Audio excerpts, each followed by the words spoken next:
પ્રભુજીને અંગલૂછણા કર્યા બાદ તે અંગલૂછણાનું જે કાપડ છે, અંગલૂછણા છે, તેને આવી રીતે જે રીતે અત્યારે બતાવવામાં આવ્યું છે તે રીતે કુંડીમાં તેને બરાબર સાફ કરીને ધોવા. તેનું પાણી બિલકુલ ખારમાં કે ગટરમાં જાય નહીં તેની ખાસ ધ્યાનમાં લેશો. કુંડીની અંદરમાં અંગલૂછણાને બરાબર ધોવા. મેં અગાઉ અંદર આપણે જિનાલયમાં ધ્યાન દોર્યું હતું તે પ્રમાણે જિનાલયની અંદરમાં શુદ્ધિકરણ દરમિયાન જે આપણને પાણી નીકળ્યું છે, જે પાણી આપણે એકઠું કર્યું છે, તેને એક નળીમાં આપણે ભરવામાં આવ્યું છે. હવે આ નળીને 2 કાર્યકર મિત્રો સાથે રહીને નદી આગળ જઈને પરટવાનું છે. 12 નૌકાર ગણીને આ પાણીને નદીની આગળ જઈને પરટવાનું રહેશે. એ પ્રમાણે ખાસ આ કાર્ય કરવું.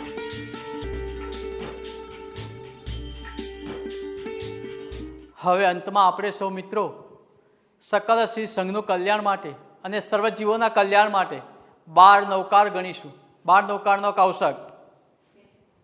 બેઠા બેઠા સૌ મિત્રો 12 નૌકારનો કૌશક કરીશું.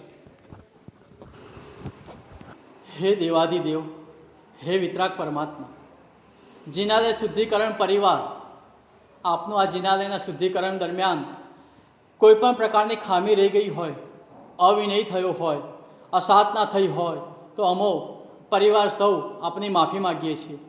હે દેવ, ભક્તિથી વશ થયેલા અમે આ કાર્યમાં આજ્ઞા રહિત, ક્રિયા રહિત, મંત્ર રહિત કોઈ પણ કાર્ય થઈ ગયું હોય તો એ કૃપા સાગર અમારી પર કૃપા વરસાવી અમને ક્ષમા કરશો.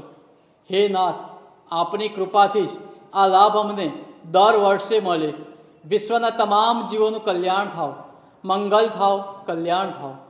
શિવમસ્તુ સર્વ જગત પરહિત વિવા ભવંતુ ભૂતગણ દોષામ પ્રયાંતુ નાશ સર્વત્ર સુખી ભવંતુ લોક. ભવ ભવ તુમ ચરણોની સેવા હું તો માગું છું દેવાધિદેવા. સામું જુઓ ને સેવક જાણી એવી ઉદય રત્નની વાણી. હે દેવાધિદેવ, હે પરમ તારક, હે પરમ કૃપાળુ, હે કૃપા સાગર, અમારા કોઈ અવિવેકને ક્ષમા કરો, ક્ષમા કરો, ક્ષમા કરો. હવે આપણે જે છેલ્લે 12 નૌકાર ગણવાના છે તે મુદ્રા સહિત ગણવાનો આપણે પ્રયત્ન કરીશું. જો શક્ય હોય, આવડતું હોય તો મુદ્રા સહિત આપણે 12 નૌકાર ગણવા, નહીંતર પછી એમને પણ 12 નૌકાર ગણીને જ આપણે ઊભા થવાનું છે. અહીંયા આગળ આપણને બતાવવામાં આવે છે તે મુજબ ખાસ ધ્યાન રાખવું.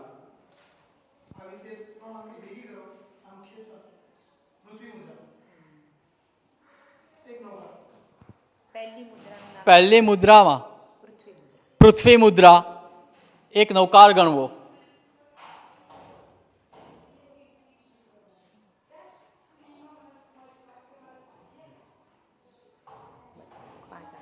હૃદય ઉપર હાથ રાખીને 5 આંગળીઓને ભેગી કરીએ એટલે સંકલ્પ મુદ્રા, સુકરી મુદ્રા, અને ત્યારબાદ એક નૌકાર ગણવો.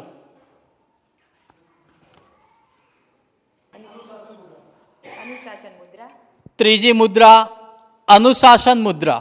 હૃદય ઉપર હાથ રાખવાનો, 3 આંગળીને વાળીને એની ઉપર અંગૂઠો રાખીને 1 આંગળીને ટટ્ટાર રાખવાની છે. અનુશાસન મુદ્રા, એક નૌકાર.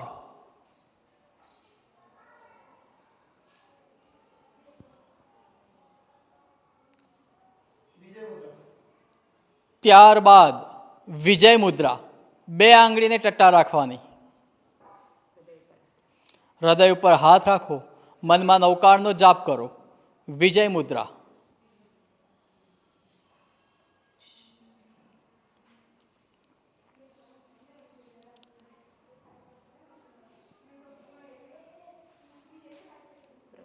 ત્યારબાદ 3 આંગળી, તચલી આંગળીથી લઈને 3 આંગળી ને આપણે રાખીશું ઊભી. પ્રવચન મુદ્રા, એક નૌકાર.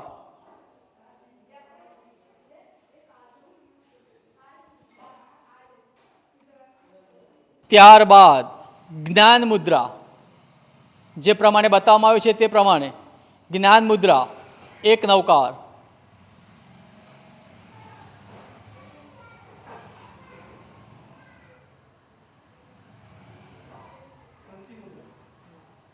હંસી મુદ્રા, જે પ્રમાણે બતાવવામાં આવે છે તે પ્રમાણે હંસી મુદ્રા, એક નૌકાર.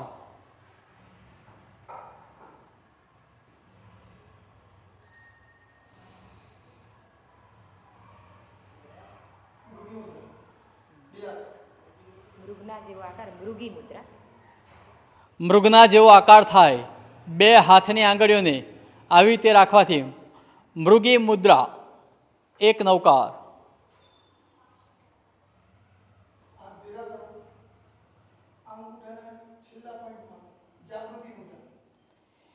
જાગૃતિ મુદ્રા, બે હાથની આંગળીઓને ભેગા કરીને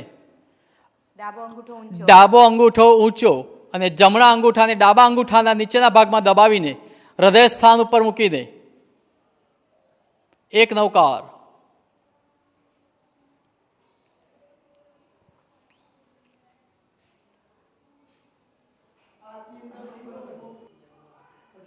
પહેલી આંગળી અને અંગૂઠાને ભેગા કરો. શંખ મુદ્રા, જે પ્રમાણે મને બતાવવામાં આવ્યું તે મુજબ તેને પણ હૃદય સ્થાન પર રાખીને એક નવકાર.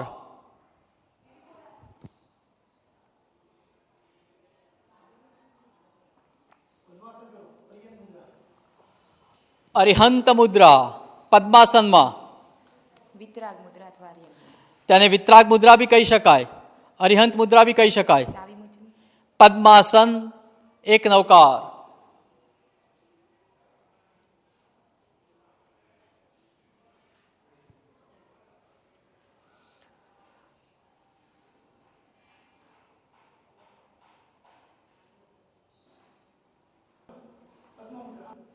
પદ્મ મુદ્રા, જુઓ ભાઈ, જે પ્રમાણે બતાવ્યું છે ખાસ ધ્યાનમાં રાખશો. બે હાથની વચ્ચેની બે આંગળીને કમળની જેમ કરીને તેને પદ્મ મુદ્રા દ્વારા એક નવકાર.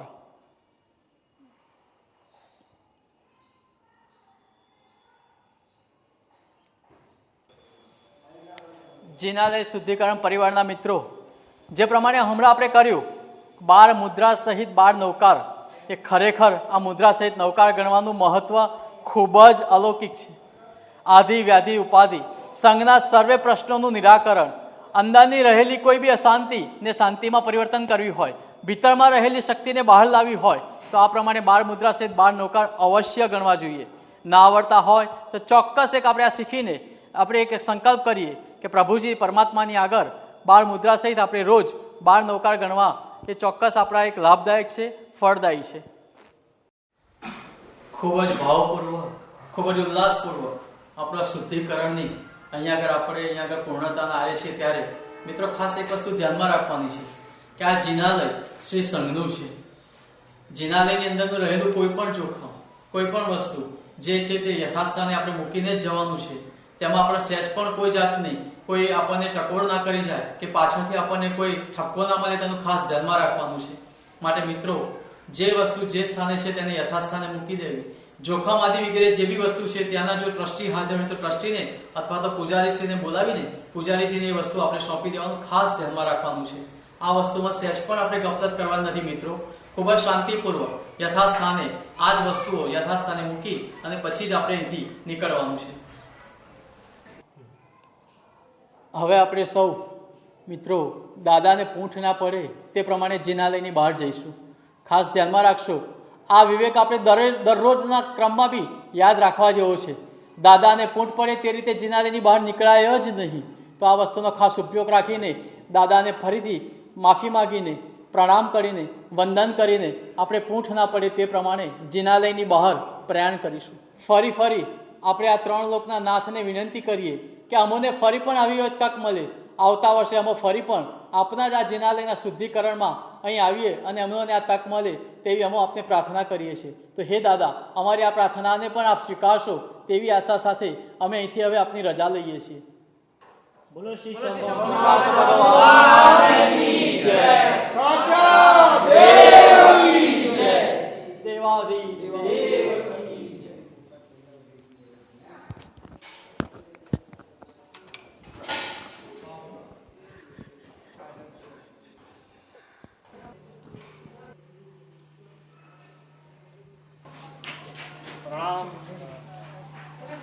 જિનાલય શુદ્ધિકરણ પરિવારના મિત્રો, ખાસ એક વસ્તુ ધ્યાનમાં રાખશો, આપણી એક આ નૈતિક ફરજ થઈ જાય છે કે જે જિનાલયના પૂજારી હોય તેને આપણે ચોક્કસ શુદ્ધિકરણ બાદ આપણા ભાવ સાથે, આપણા ભાવના અનુમાન સાથે તેનું ચોક્કસ બહુમાન કરવું જોઈએ.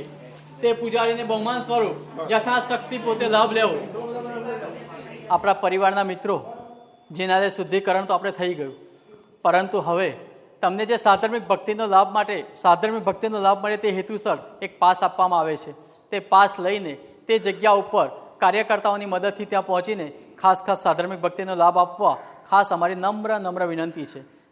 દરેક મિત્રો સાધર્મિક ભક્તિનો લાભ આપીને જ જાય તેવી શુદ્ધિકરણ જિનાલય પરિવાર વતી હું આપ સૌને વિનંતી કરું છું.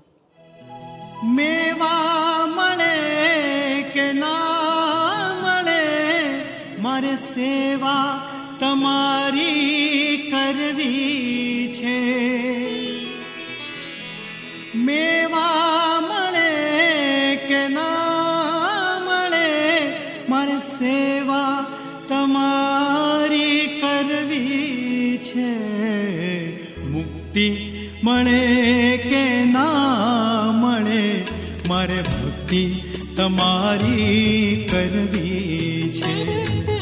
મુક્તિ મળે કે ના મળે, મારે ભક્તિ તમારી કરવી